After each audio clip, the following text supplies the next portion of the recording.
Cuando hablamos de salud, no estamos hablando ni de un problema, ni de una patología, ni hasta incluso de un tratamiento. Si yo hablo de salud, estoy hablando de una persona real, ¿no?, con su cuerpo, mente y alma, y muchas otras cosas también, que tiene un problema que no está pudiendo resolver o empezar a resolver a nivel de su salud. Y digo esto porque mientras continuemos dividiendo el cuerpo en partes, nunca, jamás vamos a lograr llegar a la salud funcional.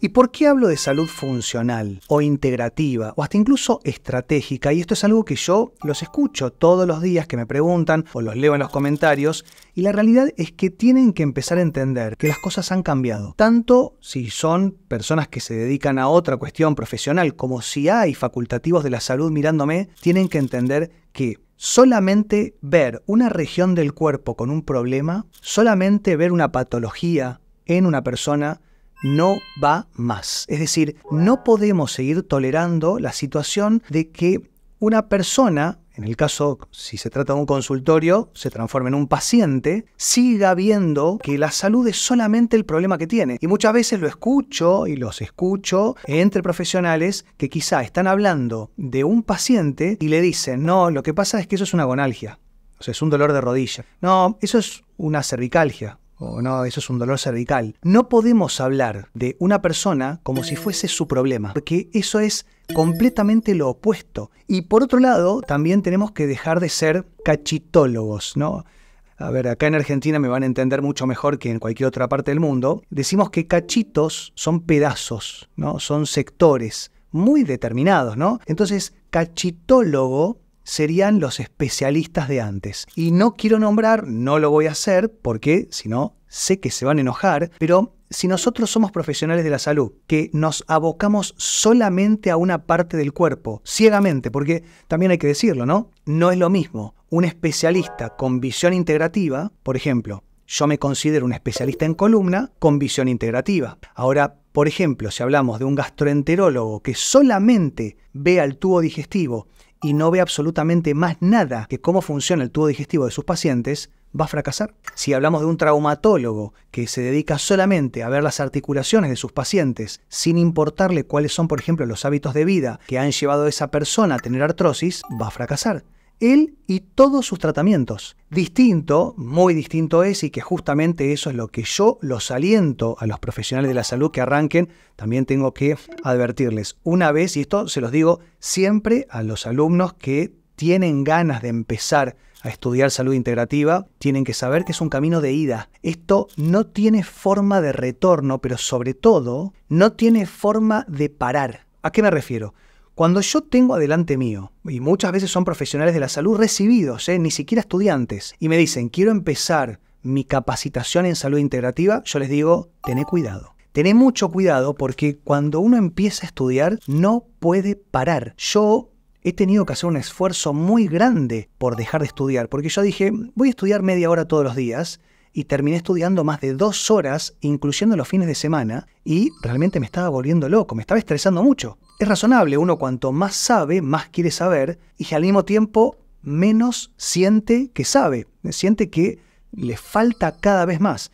Entonces hay que tener cuidado porque es un camino que no tiene fin, porque el conocimiento no tiene fin, pero sí es apasionante. Es realmente algo que nos cambia la vida, porque nos cambia la visión de todo absolutamente, no solamente del cuerpo humano, Y por eso, si entramos a un consultorio, o si ustedes entran a un consultorio de un facultativo que solamente va a mirar con una lupa el lugar que tienen el dolor, la dolencia o la patología o la falla funcional, corremos el riesgo de estar dejando afuera la causa principal, porque muchas veces, por no decir prácticamente siempre, la causa principal de un problema está en muchos lugares, en muchos aspectos y sobre todo en muchos que no se ven. Y acá es donde ya hace muchos años, pero sobre todo en los últimos pocos, se ha empezado como a manifestar y se ha empezado a difundir mucho más la salud integrativa, la salud funcional, o hasta incluso, y lo he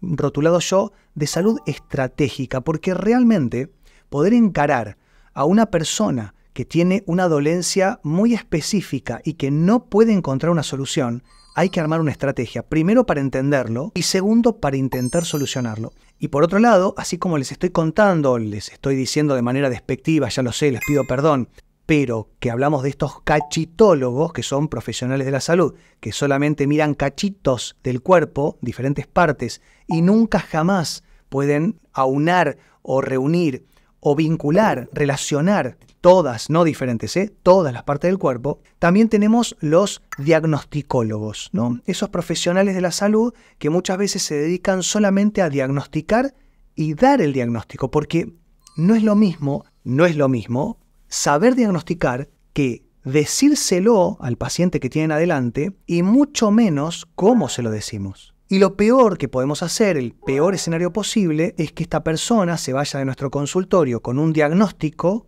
sin tratamiento. Peor aún, con un diagnóstico sin ningún tipo de proyección a hacer algo. No hablemos de un tratamiento, sino hablemos de posibilidad terapéutica. Lo veo mucho, por ejemplo, en fibromialgia. La fibromialgia fue un gran error que hemos cometido como profesionales de la salud de permitir generar un diagnóstico sin ningún tipo de explicación, porque en realidad la fibromialgia no es una enfermedad en sí, sino que es un síndrome, es decir, es un conjunto de signos y síntomas. Y si nosotros podemos, por ejemplo, y tomando el caso de la fibromialgia, que para los que no lo sepan, es un síndrome que reúne dolores generalizados, cansancio crónico, fatiga extrema, sueño entrecortado, tránsito intestinal irregular, ¿no? Sobre todo diagnosticados en conjunto con colon irritable, también muchas veces con desgano, angustia, ansiedad, hasta incluso depresión, bueno, y muchas otras cosas más. Pero más allá de eso, muchas veces hemos dado el diagnóstico de fibromialgia, nosotros como profesionales de la salud nos quedábamos súper tranquilos, que diagnosticamos muy bien, pero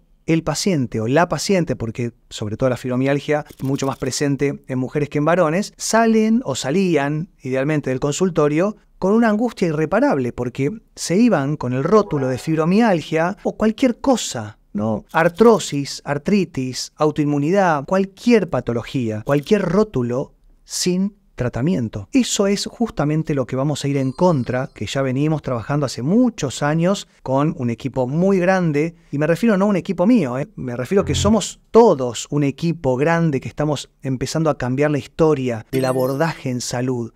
Y hablamos de integrativa porque estamos integrando todo. Una persona que viene con un dolor en el pie, le tenemos que revisar hasta el cuero cabelludo. Una persona que viene con trastornos digestivos, le tenemos que revisar hasta el último diente de la boca. Una persona que viene con una autoinmunidad, una enfermedad reumática, por más grave que sea, hasta podemos hablar de enfermedades oncológicas, tenemos que mirar en sus hábitos, en su cuestión epigenética. Porque si no, corremos el serio riesgo de echarle la culpa a la genética. Y como yo les cuento en todos mis videos, la genética predispone, pero no determina. Nosotros no somos un rehén de nuestro ADN, ni mucho menos. No es nuestro destino. Lo podemos cambiar. Y si no se lo podemos explicar a la persona que está sufriendo, podemos llegar no solamente a no curar, que ya sería bastante problema, sino también hasta incluso deprimir a esta persona. Entonces, vamos a empezar a revertir la historia entre todos, profesionales de la salud y personas que concurren a los consultorios, por no decir pacientes. Tenemos que empezar a exigir esto. Tenemos que empezar a preguntar por qué. Cuando yo doy una clase, cuando yo doy una charla, espero que me pregunten por qué. Ni siquiera tienen que aclarar por qué de qué. Si yo les digo A, me encanta que me pregunten por qué. Si digo B, tienen que preguntar por qué. Y si ustedes van a un consultorio porque tienen X problema y les dan un diagnóstico, les dan hasta incluso una explicación del diagnóstico, igual así siempre hay que preguntar por qué. Porque con esa pregunta vamos a llegar no solamente a quizá el detonante, si es que existió un detonante, sino también cuál fue la configuración específica para cada uno para llegar a esa situación patológica en cuestiones de salud. Entonces, salud funcional, salud integrativa, salud estratégica, pónganle el nombre que quieran. Pero tenemos que empezar a abordar las cuestiones de salud, ya sean por patología o porque queremos mejorar. Si a lo mejor ustedes son deportistas y no tienen ningún tipo de problemas, tienen que saber hacer salud preventiva para potenciar. Entonces acá es donde seguramente va a existir un gran problema y tiene que ver con el tiempo / dinero. Es decir, es el equilibrio, es la relación tiempo-dinero en el cual muchas veces, y esto ya pasándome para el otro bando, para mi lado, muchas veces los profesionales de la salud tienen o poco tiempo o cobran poco. Es un poco perverso realmente, pero la realidad es que si no podemos hacer las cosas bien, no lo hagamos.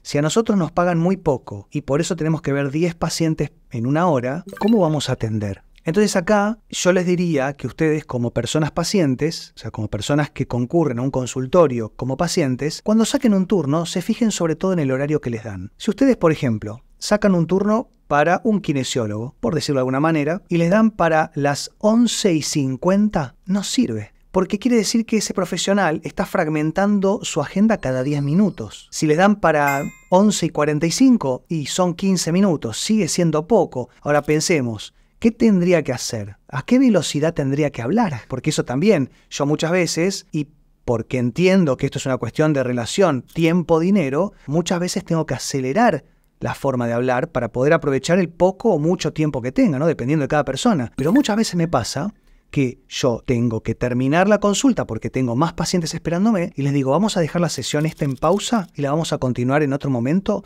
porque me quedé sin poder terminar. Me quedé sin poder concluir la idea, la explicación y sobre todo el tratamiento. Entonces, yo muchas veces prefiero que partan la sesión en varias veces, o sea, que tengan que ir más de una vez al consultorio, pero que primero les expliquen con precisión cuál fue el mecanismo por el cual ustedes derivaron en tal o cual problema de salud. Esa es la primera premisa, por no decir la más importante, que ustedes se vayan de ese consultorio entendiendo cuál fue el orden y las situaciones, sea la razón que sea que venga desde el momento de su nacimiento o que haya sido ayer, pero sí que se vayan del consultorio con una explicación completa, entendida, comprendida y eventualmente hasta escrita, diría yo, de cuál fue el camino que hizo la enfermedad en el cuerpo de cada uno de ustedes. Ahora, con el advenimiento de la inteligencia artificial, tenemos muchas formas de grabar la consulta y resumirla para que cada paciente se la pueda llevar en su teléfono. Es realmente fantástico y yo lo estoy empezando a aplicar con mucho éxito. Es una forma de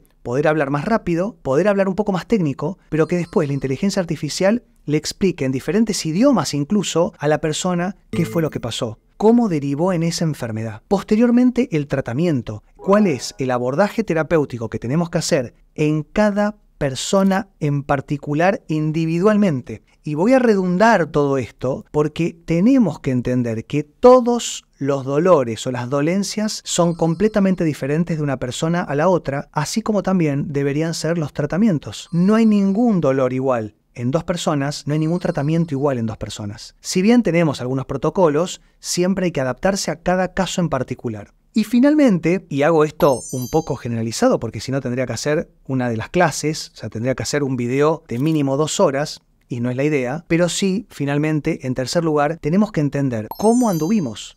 Es decir, qué tanto éxito o no éxito tuvo ese tratamiento o esos tratamientos, porque muchas veces es más de uno el tratamiento que hay que aplicar porque son dolores complejos. No existen dolores crónicos, no existen pacientes difíciles, no existen pacientes no respondedores. ¿Qué es eso? No, es un paciente no respondedor. Hicimos de todo y no funcionó. No, vos como facultativo de la salud no pudiste hacer que funcione, pero ¿buscaste otro camino? Entonces no le echemos la culpa a la persona que está sufriendo de que no se cura. Miremos un poquito en el espejo y veamos qué es lo que estamos haciendo nosotros como profesionales de la salud para que eso no ocurra. Eventualmente, si es un dolor complejo, que sí puede ser, un paciente, una persona con dolor complejo. ¿Por qué complejo? Porque es multifactorial. Es una persona que tiene un trastorno de base con una predisposición genética, con una historia de vida traumática, con un trauma psicoemocional a cuestas y que encima, para colmo, no tiene las capacidades económicas para llevar adelante un tratamiento. Eso es un dolor complejo en un paciente específico, en un paciente quizá un poco más difícil, que hay que tenerle más paciencia. Y probablemente ese paciente va a tener que ser más asiente, va a tener que ser más asiente con H, de hacer. Va a tener que hacer más que una persona que tiene un dolor muy simple, que quizá con una manipulación rápida se soluciona. ¿Van entendiendo por qué la salud ya no es igual que antes? Y yendo al tercer punto que les comentaba, si vemos que este paciente no responde bien a los tratamientos que estamos haciendo, tenemos que tener la capacidad de adaptarnos. Las dos partes, el profesional de la salud y el paciente, van a tener que readaptarse y cambiar y tener la flexibilidad de tiempo y sobre todo paciencia para ver cómo se hace para que sí empecemos sobre todo a sostener una mejoría. Espero que se haya entendido, espero que haya quedado claro y si no, me lo dejan en los comentarios y vamos a estar respondiendo todo lo que necesiten. Nos vemos la próxima, que estén muy bien. Chao.